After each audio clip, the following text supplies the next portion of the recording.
শুভ সকাল বন্ধুরা, কেমন আছেন? আশা করি সবাই খুব খুব ভালো আছেন। আর আমরাও না ভীষণ ভালো আছি।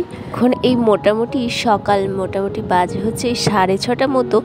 আসলে আগের দিনকে আমরা বাড়িতে অনেকটাই রাত্রি করে ফিরেছি, তো সেই জন্য আজকে সকালে উঠতেও অনেকটাই দেরি হয়ে গেছে। এই যে প্রথমে সকালে উঠেই বাসি ঘরটা ভালো করে ঝাড় দিয়ে তারপর এই যে বাসি কাপড়টাও কেচে ফেলে তারপর ছাদে মেলে দিয়ে চলে আসলাম সরাসরি নিচের ঘরে।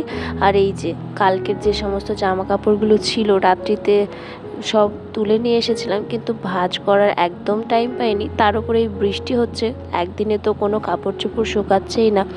ওই কবে একদিন রোদ উঠছে সেই দিন একটু দেওয়া আছে, আবার পরে অন্য দিন রোদ উঠছে, সেরকমভাবেই থেকেই যাচ্ছে। এক জামা কাপড় শুকাতে প্রায় 3-4 দিন ধরে সময় লেগে যাচ্ছে। যাই হোক, তারপরে এই মোটামুটি বাসি কাজগুলো সেরে এই যে বিছানার চাদরটাও সুন্দর করে একটু গুছিয়ে নিচ্ছি। যা ডেলি জামা কাপড় পরি সেগুলোকে আমি না এই খাটের সামনেটাতেই রেখে দিই। প্রত্যেকদিন যে জামা কাপড়গুলো ইউজ করি সেগুলো একেবারে সামনে রেখে দিই, যাতে প্রত্যেকদিন আমাকে টুক করে নিতে আর বার করতে একেবারে সুবিধা হয়, আবার গুছিয়ে রাখতেও অনেকটাই সুবিধা হয়, তাই সরাসরি ওখানেই রেখে দিই। তারপরে এই যে চলে আসলাম কিচেনে, এখন একটু বসিয়ে দিয়েছি চা। যদিও আমার চা খাওয়া তেমন হয়ে ওঠে না, মানে আমার সেরকম অতটা পছন্দ হয় না, তবু একটু ঠান্ডাটা বেজায় লেগেছে, তাই না খেলেই নয়। হোক, অনেক দিন পর চা খাচ্ছি, তার সাথে একটু বিস্কিটও নিয়ে নিলাম।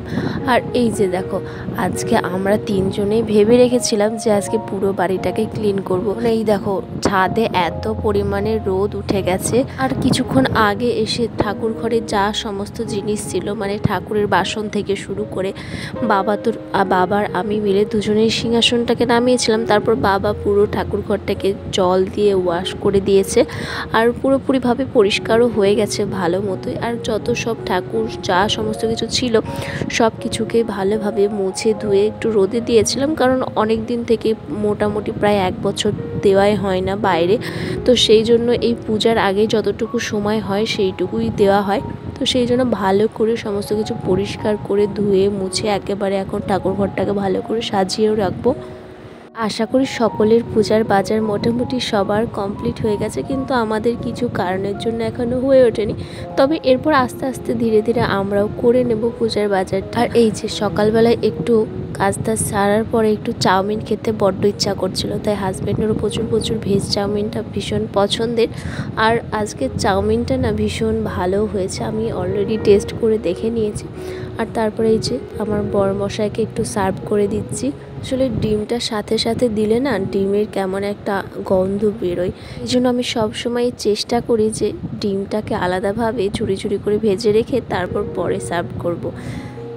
তো যাই হোক, আমার চাউমিনটা এখন মোটামুটিভাবে কমপ্লিট। চলো এখন আমার বরমশাইকে দিয়ে দেওয়া যাক। তো চলো, আজকের মতো ব্লগটাকে এইটুকুই রাখছি। টাটা, সবাই খুব ভালো থাকবেন আর পুরো ব্লগটাকে দেখবেন, আশা করি খুব ভালো লাগবে।